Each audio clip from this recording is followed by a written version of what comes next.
SSL have released the holy grail of mixed bus compressors, taking the center console classic compressor design from their large format analog consoles from over the years and rolling it into a rack mountable design and adding in more bells and whistles than your average Swiss Army knife.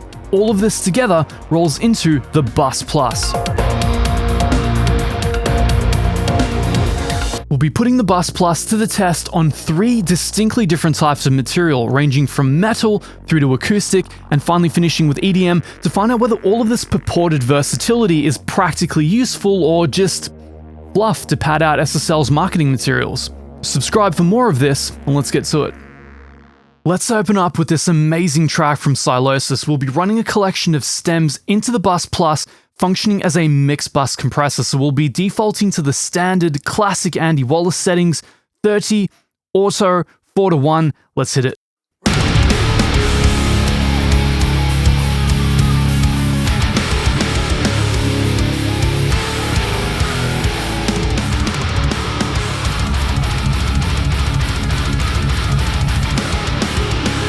Now pay attention to the low THD mode.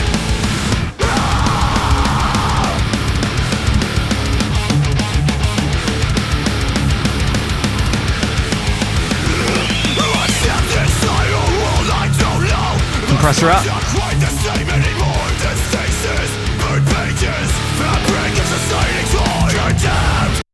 Some of the special new features are all collected here in the top left of the user interface. So low THD mode is SSL's answer to the problem that VCA compressors tend to be very snappy and clean, but they tend to also roll off the sub-lows. Low THD mode puts the subs into focus and cleans up the mid-bass frequencies, both giving you deeper and cleaner bass. So take a listen as I switch it in and out again. It becomes wimpy.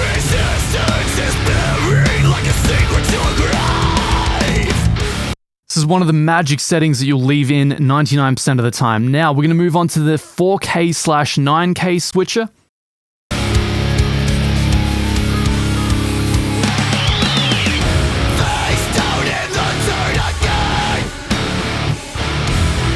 I'm going to increase the distortion.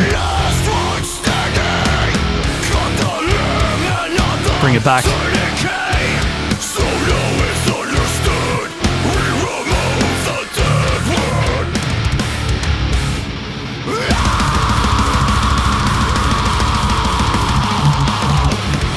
So as you can hear, what that's doing is switching it in and out of 4K topology mode. 4K gives you that grimy 80s, 90s grunge type sound that we wanted out of those old 4K consoles. The 9K mode, of course, is more reminiscent of what's in SSL's more modern consoles. A lot cleaner, really nice analogy envelope characteristics, but really low harmonic distortion. So you can kind of choose between what works for the material at hand. For me personally, I'm actually liking the 9K mode on this. Now, those are the settings out of the way. We'll touch on FB a little bit later, so stay tuned for that. Let's mess with some of the envelope settings, especially the fact that it now gives us intermediary settings on the attack and release. Finally, after 20 years of waiting, I get a 15 ms and a 20 ms attack, which is something I've been wanting to try for ages. So let's clamp down and listen to what this baby actually sounds like when we punish it a little bit.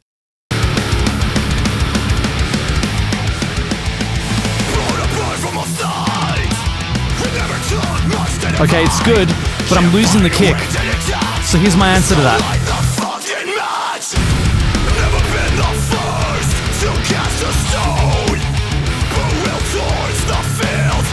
So now, I can clamp down on the snare and the tom transients using a faster attack, but actually let the kick through using the sidechain high-pass filter. Super handy, so I no longer have to mix just using the 30 ms mode, which lets all the transients through together. Now let's take a listen to some of the different release time constants.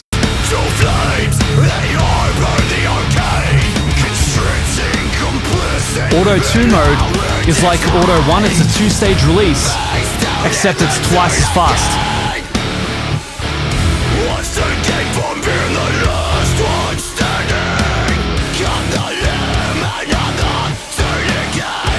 See, the standard mode is more glued, but it's slower.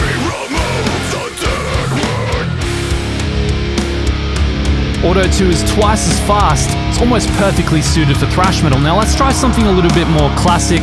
No 2-stage release, just an aggressive setting from the days of old.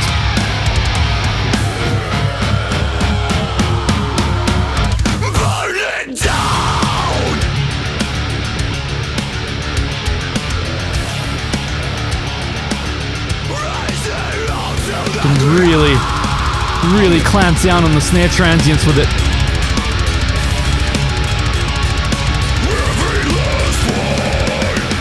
A bit gentler.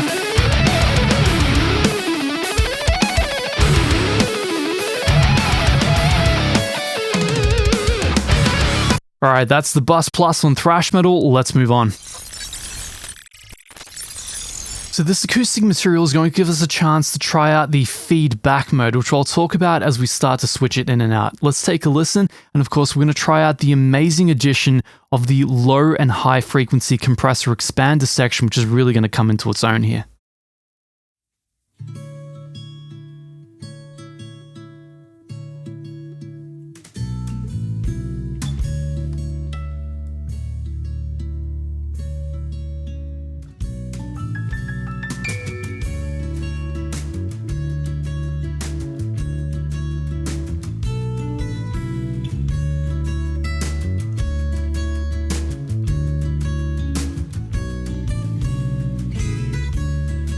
Pay special attention to what happens when I turn feedback mode on. It immediately becomes more glued. It changes the topology of the compressor.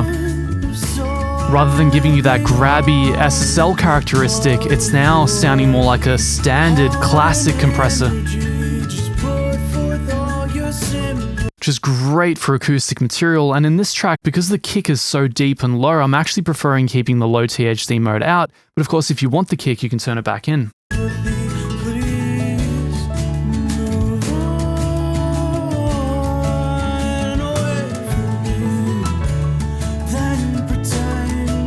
Two-stage release. Really nice and glued. Let's try 1.5 ratio, amazing for mastering.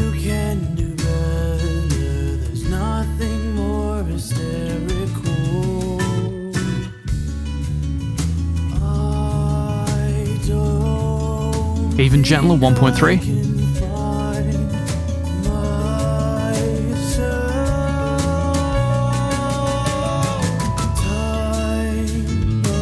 Let's try 600 ms release.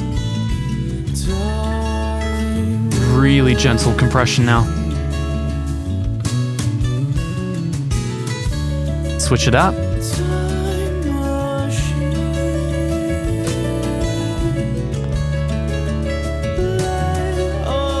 Listen how it unifies everything. All the transients sync back into the mix. That ethereal quality of the pianos comes in, the ambience layers come forward. Get that surreal feeling to the high frequencies.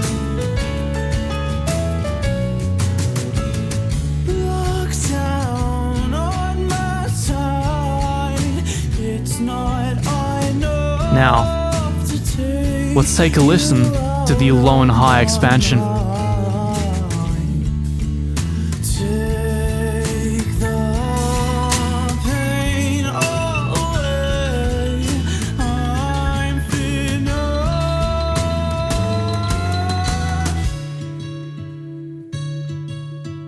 Now this has the highs working at slower time constants, or you can do automatic mode if you want. Nice and purple. I tend to like it. I tend to like it fast, this material. Now for the lows. Pretty epic, right? You get an EQ with this compressor, more or less. Here we go. Fast. Brings the kick out more. Becomes more snappy in the lows.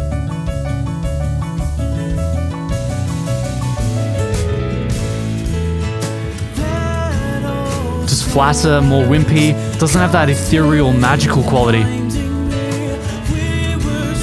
Just sounds like a record.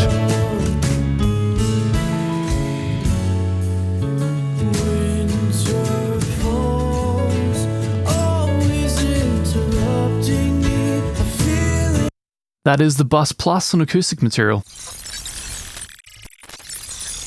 So by this point, you're probably wondering, why does this prick keep only applying really small amounts of compression? And the reason for that is I wanted to give you a good use case scenario of when you might want to mix metal into it, or when you may want to master material with it. Generally, when you're mastering acoustic music, you're not going to be compressing any more than about 4 dB. But this is where we flip all that on its head. EDM, late 90s, early 2000s styled. We're going to do something very different with the compressor here, so follow along, take a listen, and let's have some fun.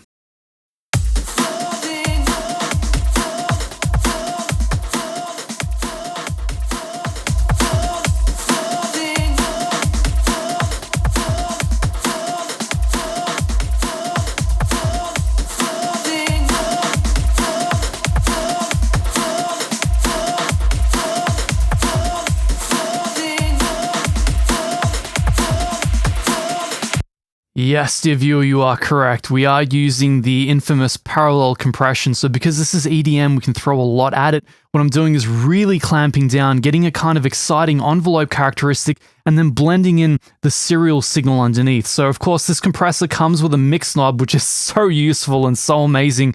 If you're parallel compressing drums, EDM, synths, anything really, vocals, it doesn't matter. There's so many features that I can't even explore in this video, but the mix knob is one of the big ones, because no longer do you need to bring the compressor back in on an aux and mix it underneath the dry signal and try and finesse the levels right. You can quite literally move it around and get the one-to-one comparison and balance between the two perfectly right.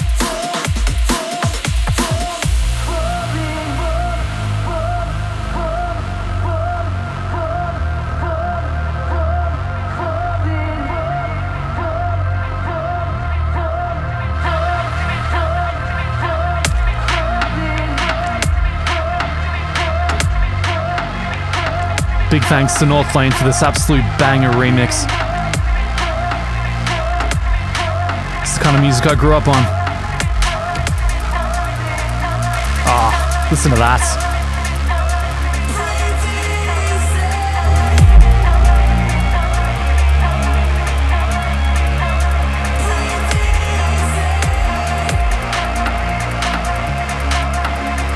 Let's get some grime.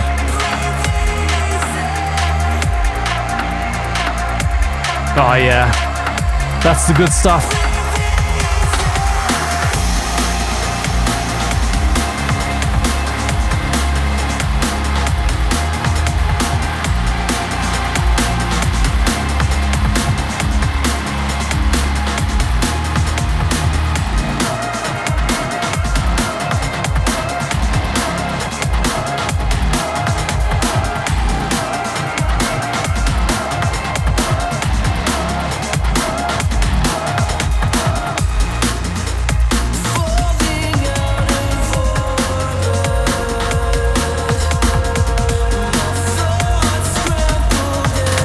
Creates a sense of motion and movement in a way that you simply can't with plugins.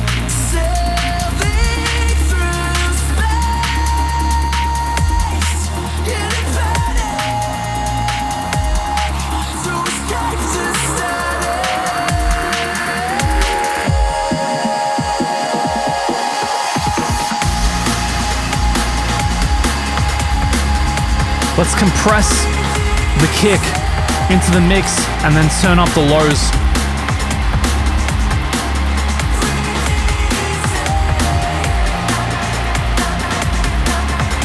Gives us a bit more glue to the low end.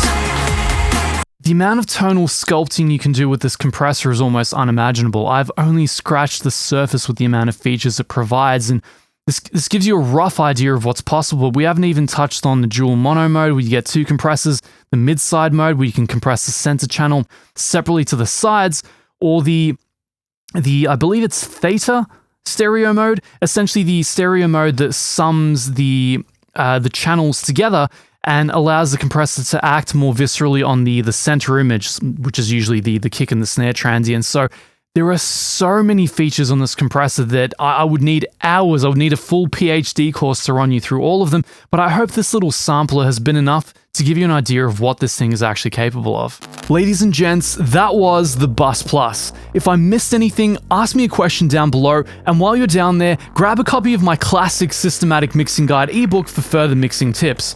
Until next time, ciao.